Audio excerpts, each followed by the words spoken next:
There's no doubt the round robin Memorial Cup 2025 game between the Rimouski Oceanic and London Knights was close.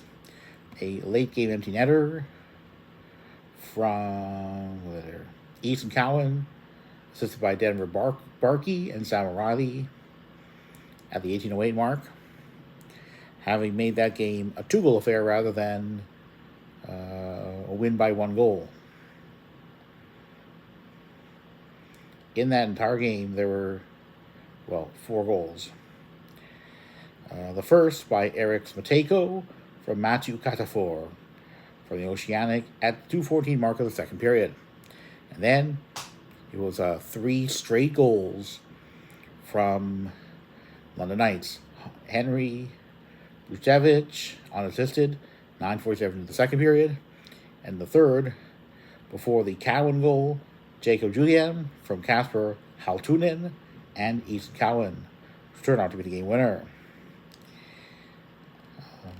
On power plays, the Oceanic went 0 for 4, the London Knights 0 for 1.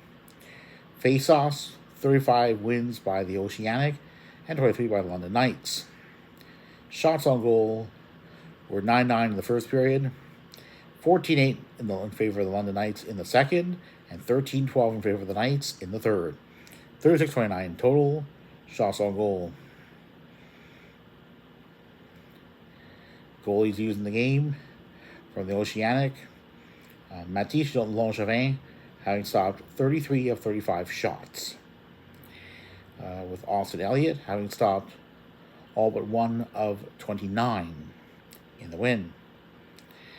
So yeah, definitely a much closer game than Game 3 of the 2025 NHL Western Conference Final.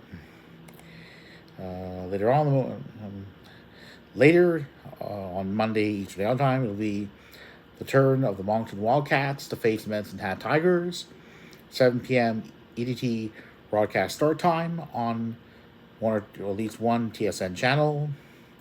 But before then, we have a PWHL playoff game between the Ottawa Charge and Minnesota Frost, Game 4 of that World Cup final, with 5 p.m. EDT. Broadcast start time on at least one of the TSN channels. I forget which one or ones. Definitely hoping the Ottawa Charge will win. But either way, there's a Canadian team competing in an NHL conference final and 4 competing at the Memorial Cup. Especially the World Cup and Stanley Cup playoffs, it's Go Charge Go and Go Oilers Go.